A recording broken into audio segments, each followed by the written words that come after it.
On this video, I'm gonna react to another HGTV clip, and I really enjoyed the last one. I'm gonna show you reality versus reality TV. After flipping hundreds of houses, I can tell you the difference between what's real and what's totally staged and not real, and show you behind the scenes of it so you know when you're out there looking at houses, what to do and what not to do.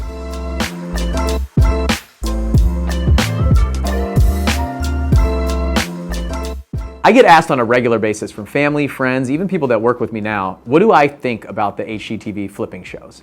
And I just got asked that today, right before I did this video, and my answer was pretty simple. Like, I actually really appreciate them. When I got started, I was watching these TV shows. I really think that without these TV shows, I never would have got hooked and addicted to real estate. I never would have thought I could do it.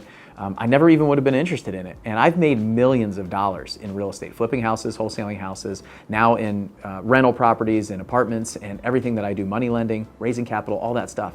And without these shows, I never would have done it. Now, I think these shows do a little bit of damage if people are going out there without help and without support, thinking this is real, going out and doing it on their own. I think you can get burned pretty easily if you think the numbers are right, because they're not.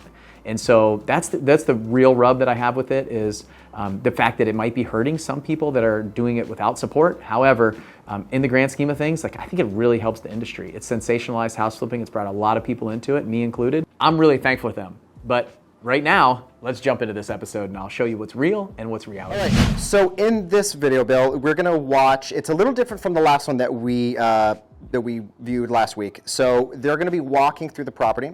If you didn't watch the last video, make sure that you watch it. You can just click right here or here or here and watch it. And on this one, it'd be pretty cool because it's probably more numbers and costs and evaluating rehab costs, and that's kind of the thing that holds a lot of people back. 4-bedroom, 2-bath, 1,600 square feet. It needs a lot of work. All right. It's by owner, he wants 525. New garage door, new windows. Look how weird those windows are. Everything. And doesn't this look like a door that goes to a backyard, but it's in the front? Yes. Just to fix the windows, landscaping, irrigation, we're looking probably $6,000. Talk about a closed off floor plan. Okay, landscaping, irrigation, and windows, $6,000. I can already tell you that's really low. 1,600 square foot house. So I know this show. This is actually a show I grew up on. It's an older one because Tarek and his wife are still together going through the house. It's definitely in California. 1,600 square feet for $525,000. That's a lot in my area. That 1,600 square foot house, I'd be buying it for like $80,000 or $90,000 in Pensacola probably. So knowing that, I would think also the rehab cost, the materials, those kind of things are going to be higher in an area like that. $6,000 is just not realistic for all of that work, especially windows. Like, we might be paying 10 grand just for windows on a house like that these days. So we'll keep going. Oh, this is all sloping. Watch, come here. Whoa. Stand over here. Oh my gosh. This would be living room, family room. This layout is super weird. Put a nice bar top, close off that window, we can make a huge kitchen. Oh. Okay, it's kind of... No, you're about to step on a cockroach. Yeah, it's fine. No shower in here. There's no plumbing. It's just a bathtub. You can't just have a bath. We're looking at 10 to 11,000 in here. So these are those funky windows we saw on the outside. So bathroom estimate, $10,000 to $11,000, pretty realistic. That's not out of the ordinary. It usually costs us anywhere from $5,000 to $15,000 for a bathroom, depending on the size, depending on how big we go. If it's a master bath, so that was a spare bath, it would go higher than that, especially on the square footage size, any plumbing that we need to do. The sloping floor is interesting. They kind of didn't address that, but it might be something that you need to do. In older houses, we'd see some slopes sometimes. I usually always had like a marble or something in my pocket that I would bring to anytime I walk through houses, and I just kind of like put it down and see if it would roll. A golf ball would work, things like that, but I like the marble because it's like, doesn't have the dimples that a golf ball has. So I always want to know kind of what kind of slopes we see, because it might be some foundation work that I have to get under the house and look at, or the contractor would. Sorry. This is a tiny room, bedroom number 2. Oh my gosh, it's like a box. It's even smaller. Please tell me it's an amazing master. And it is not. The sink is smushed into the toilet, which is smushed into the shower. What? This has to be... So right there, in a 1,600 square foot house, it was a 4-bedroom, 2-bath. I can already tell you it's not going to have a big master.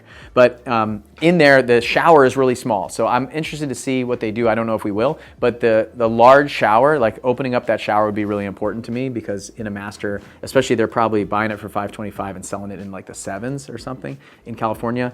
They're gonna, even though that's way below like the median home price there, somebody's still gonna want a larger shower for a master bath like that. So To be the worst yard I've ever seen. Oh my gosh.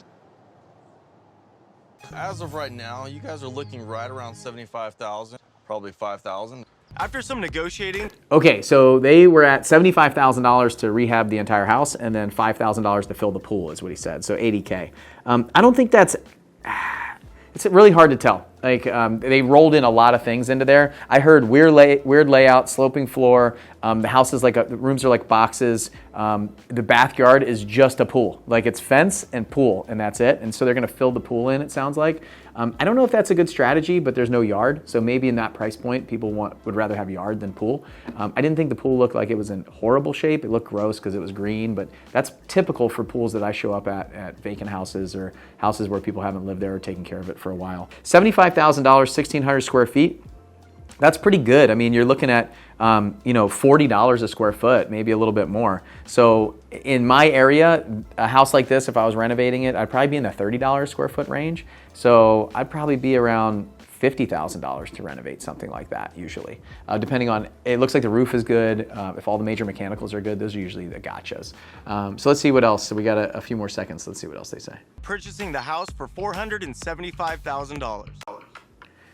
Okay, so they bought the house for $475,000. So if their renovation budget was $75K, they got the house $50,000 cheaper than the asking price.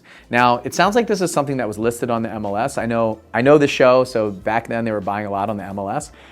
That's pretty realistic. A lot of times we might see, 30 to 50% off of what an asking price is when we go in. These numbers, I mean, they came down $50,000 with a rehab budget of $75K. So they almost got their entire rehab budget now rolled into the purchase price. So pretty good deal. Now, what happens here, I don't have any more of this clip. What happens now is the real kicker. The rehab goes over budget, over timeline a lot of times, and they don't include any of the closing costs up front, like I talked about in the last video. You've got taxes, you've got fees. If you've got mortgage, you've got stamps and doc stamps and taxes on a mortgage. You've got a bunch of closing costs that go out to the title company and things like that. And then you've got holding costs throughout, which is almost never shown on these TV shows. And then at the end, you have seller's costs to the realtor. You've got closing costs on the back end and all these fees that really eat up your profit margin. So everything that you see on here, you should reduce by like 30 or 40%. When they show you they made 60K, they probably really made somewhere around 35. So that's the difference in this show. But I would say overall, I think this rehab budget is probably pretty good.